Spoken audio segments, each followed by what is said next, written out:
Okay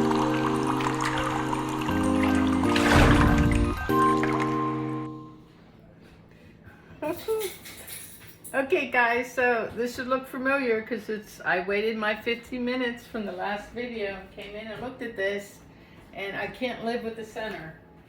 So we're gonna go again. My poor husband's home today, and I usually film in the afternoon, so he's not used to it. I just made up some more Payne's Gray and some more white.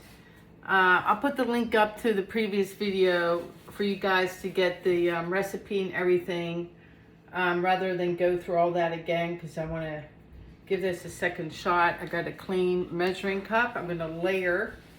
I'm not going to try and spin and pour. I'm just going to pour, but I am going to put this back on the spinner to spin out any bikini corners. So, and I do want white in the middle this time, so I'm going to actually start with the white and put a bunch of white at the bottom, and then go with I had to make up some more Payne's Gray. So this is Liquitex Payne's Gray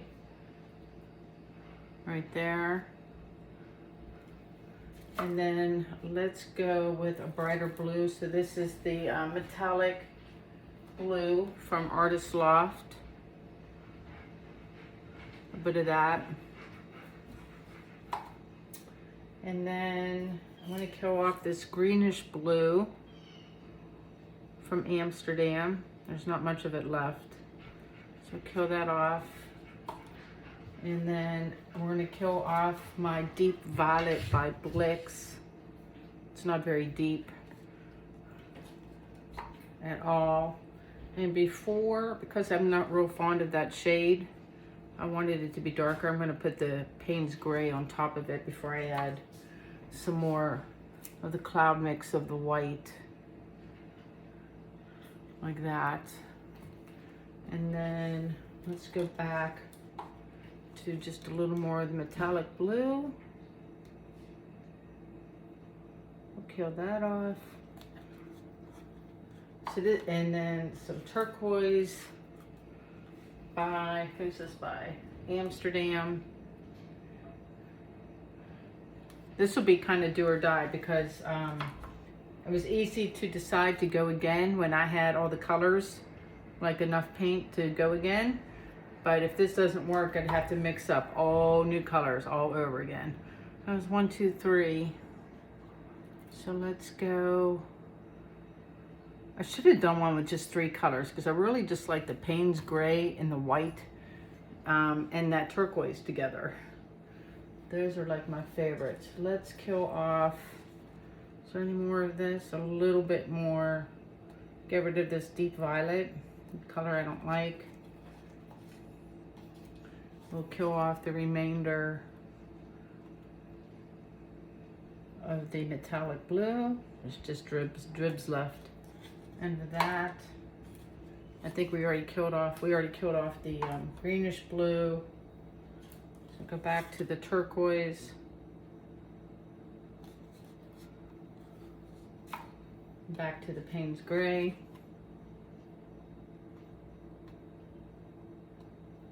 And since I have all this paint on the canvas, I shouldn't need a lot.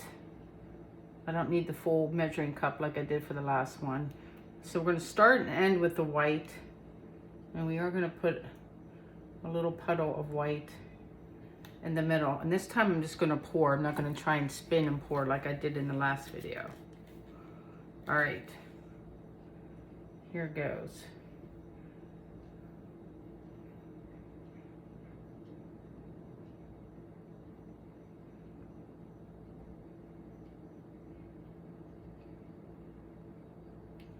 Down low, steady hand, doing good. Happy camper. Happy camper so far. No lumps, no bumps.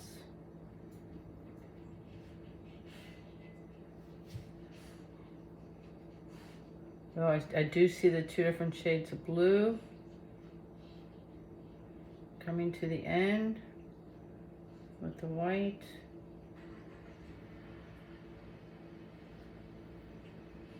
Now my hand's wiggling. I think when the container gets empty and it's light, then my hand jiggles or moves.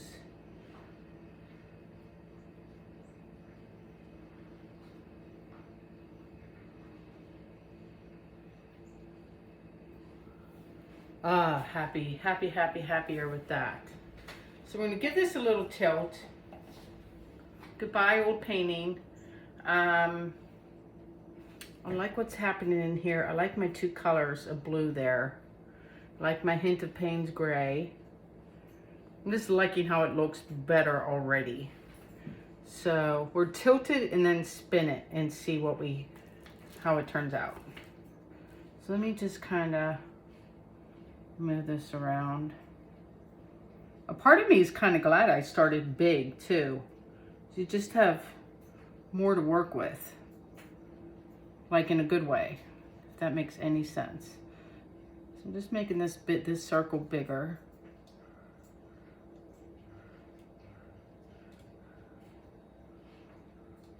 And we'll give it a torch. I did kill my torch. My torch is still dead from getting it wet. Hopefully it comes back to life once it dries out. So all the way around, I'm gonna put the weight of the paint kind of back in the middle before we go to the spinner. And set that down. Can you guys kind of see?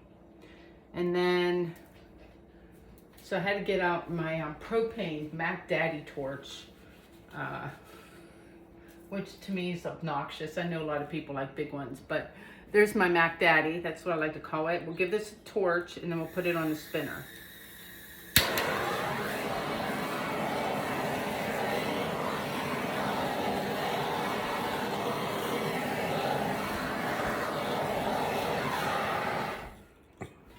All right, looking good. Let me put him on the spinner and move you guys down too. All right, looking pretty good. Let's give this a spin. Kind of gentle first.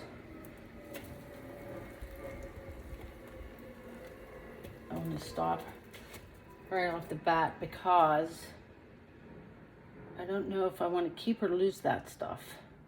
I thought it was kind of pretty before. We'll keep going.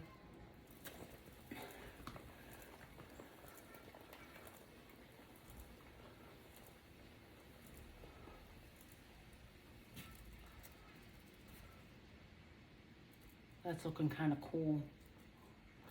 I need things to get to the edges though, because it's like all stuck in the middle.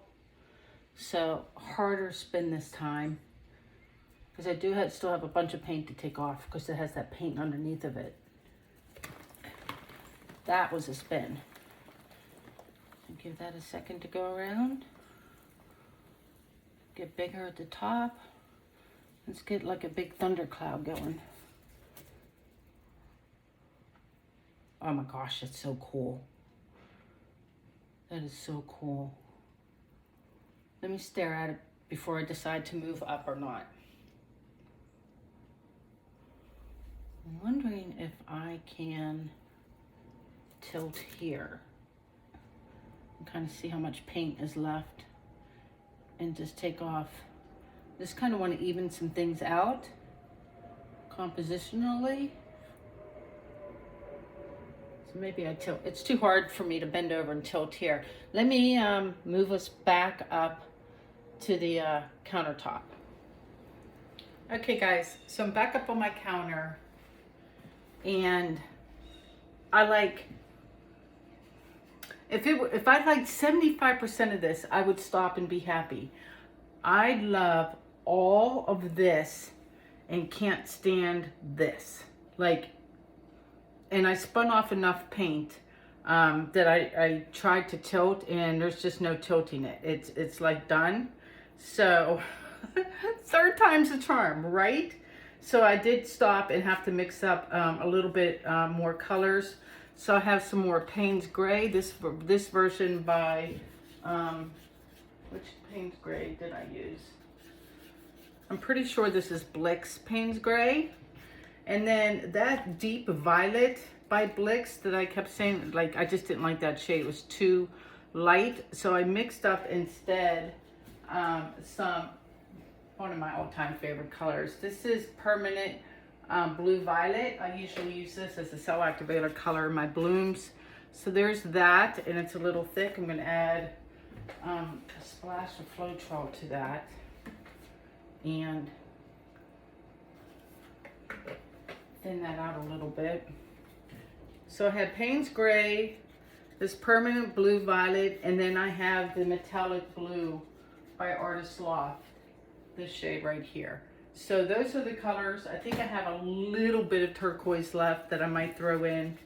So let me give this a quick mix. I'm going to use that same measuring cup because it just has white on the bottom, and go again. Just going to use that paint there, and we're just going to put a little white at the bottom and do the Payne's Gray. I'm going to kill off just the remaining bit of this turquoise right away.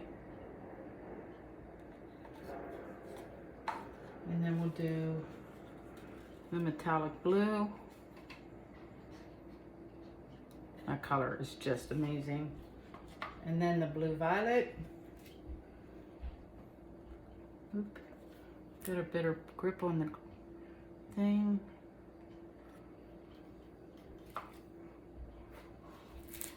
A bunch of white. A bunch of Payne's Gray. Now it's the three colors I want the most, for sure. It's just the purple. It's just these colors. Yep. And then the blue violet. I'm stubborn. Boy, I'm so stubborn. My husband liked this a lot, but he agreed with me. This part here is just too blurry. And practice makes perfect. And while I have everything out, I think I'm going to end on this white. That should be plenty of paint. Oh my goodness. Third time's the charm. Here we go.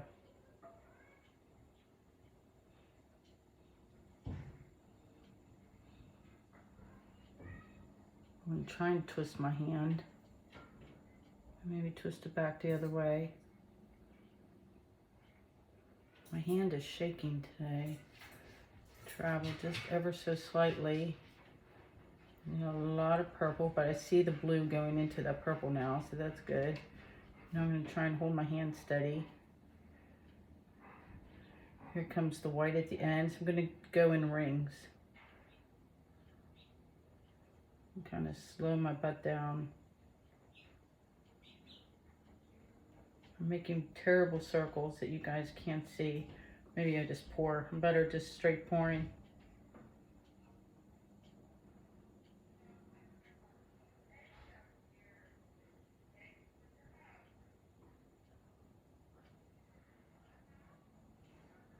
I'm trying to go in circles.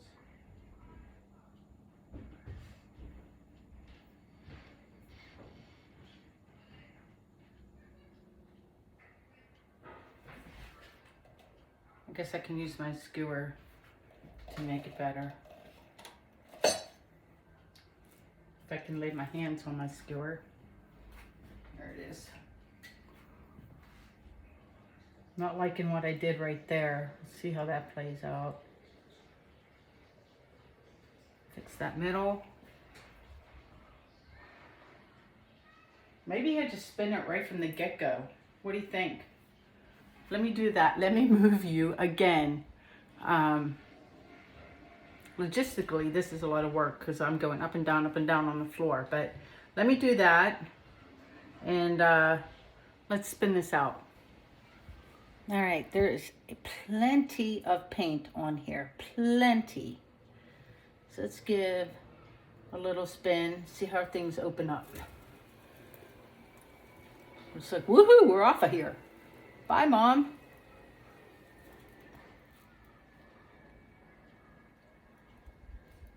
Kind of cool, though. I'm gonna keep going. Oh, I just made my canvas uneven on the spinner. Let me see.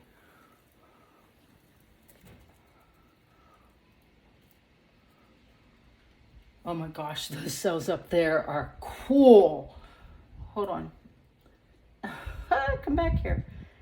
I just got a breeze. And there we go.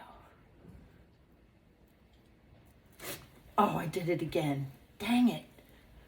Did you hear the canvas move when I went to spin?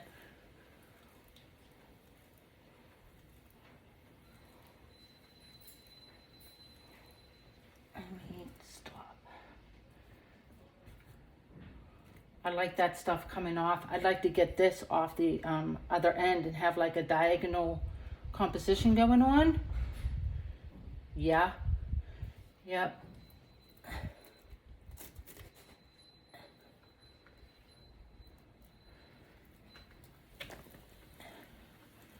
That was a good spin.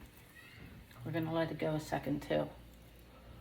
I'm trying to get those one cells up in this blue corner and spreading out those like finger cells.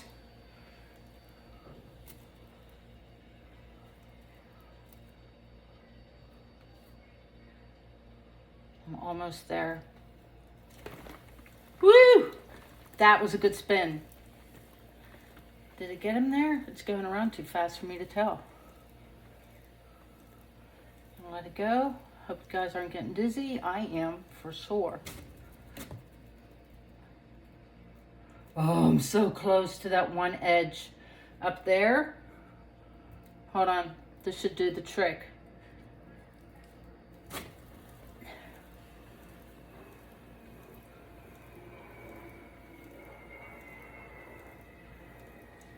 Let it go, make sure it went off. Oh my gosh, dizzy, dizzy, dizzy.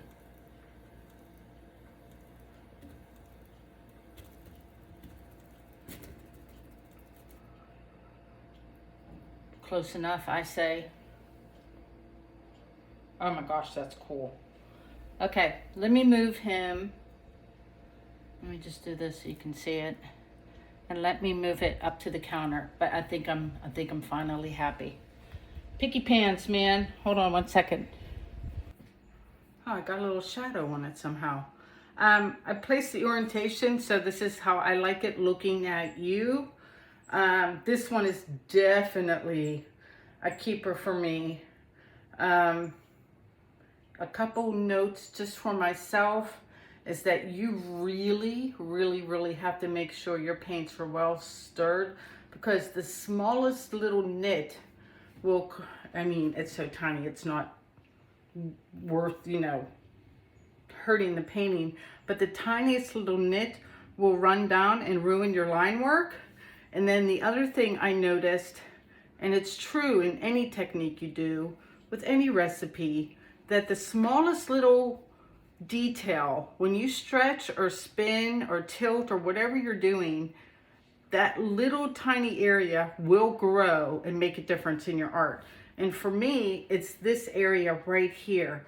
Remember when I said, oh, my hand is starting to shake because the cup is empty, and like when I was holding it, when it was full, it had weight to it, so my hand was steady.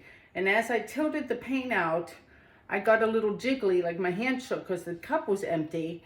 And that little jiggle caused this area right here. Now, I don't mind it. It goes with the rest of the painting. But, like, that's something I noticed just by that little tiny thing makes a difference in your art. I do need to give this a torch with my Mac Daddy. Oh, I can get it on. Give this a quick torch.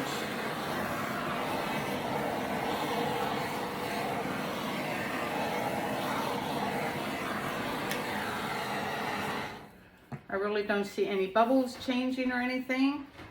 And it took me a couple minutes, you know, to get it up here out of the doggy pool and set back up again so you guys could see it. I'm really happy with that. Super pretty. I think I'm going to do it again. I don't know if it'll be the next video because I'm itching to do a Dutch pour. where I use non-traditional colors. Like to me, this is very traditional colors for a cloud pour. So let me get you guys down. I want to show you some really cool features of this one. Hey guys, so here's a close-up of the wet results. I just realized that the orientation could be this way too, because I didn't go to the other side of my counter. But I wanted to show you this because I love it. Are these lines underneath the snowflakes or stars or whatever you want to call them. So cool. I love that there. I love all the fine lines here. And see how I have like just a couple little tiny nits? That just means mix your paint even longer than you think you should. Mix, mix, mix. The center is great. Love the puffy clouds around it. And then all of this here is just so amazing. Paint is so amazing. I love my dark corner over there. Really cool. I think the whole thing looks way balanced than my other tries. And hold on one second. Don't mind my messy counter. I just want to see what the orientation looks like the other side. So there's like my big mess as I walk around the other side of my island. I just want to see what it looks like from this way. Oh yeah, see, it looks good either way, I think. So up to whoever buys it for the orientation. Super, super cool. Yeah, stay tuned for the dried results of this one. Hey everybody, I'm back with the dried results of this one. It got to live, yay, all the way to the end. I'm just gonna make a little PSA real quick that don't let anybody tell you when to stop or scrape or keep it or get rid of it. If you're the artist and what you say goes. As my friend Angie likes to say, you keep on pouring until you're soaring. That's it. You go until you're the one happy, because ultimately it's your art. So you want to quit, you want to keep going, you just do whatever you want to do until you're the one happy. And don't let anybody tell you any different. That's my pep talk for the day. With that said, let me show you the dry results of this. Super, super pretty. Really like, I think I said during the close-up of the wet results, how the violet really came out to play. It's really did even more so dry, and like the puffy clouds here in the middle are just so cool. You know, I'm normally not one for symmetry, but I do like the symmetry of this piece. It looks like a tornado from space looking down, or, you know, a hurricane. It's just cool. It can go, I think, in a bunch of different orientations too. Like I like that orientation as well. And even the side one isn't bad. It's a very interesting piece in that regard. So if you're interested in this piece, just shoot me an email at waterfallacrylics@gmail.com and we can have a chat. I hope some of you can join me and the other artists, Kathleen from Cause Creations, the boys from Massey Art Studio, Mina Villegas Art, Sarah Mack Art. We're going to have a ball. Come paint with us. I'll teach you everything I know about blooms. Just a wealth of information to be had at this event, and we're just going to have a ton of fun. So if you can swing it, please come and join us. And I am out of the DecoArt satin and animals, so I don't have anything to make another cloud pour for the next video, and I'm hankering to do a Dutch pour, so we're gonna do that too. So yeah, I'm gonna stick with the keep on pouring until you're soaring, even though it's Angie's tagline. You guys take care. I'll see you in the next video. Peace out, y'all.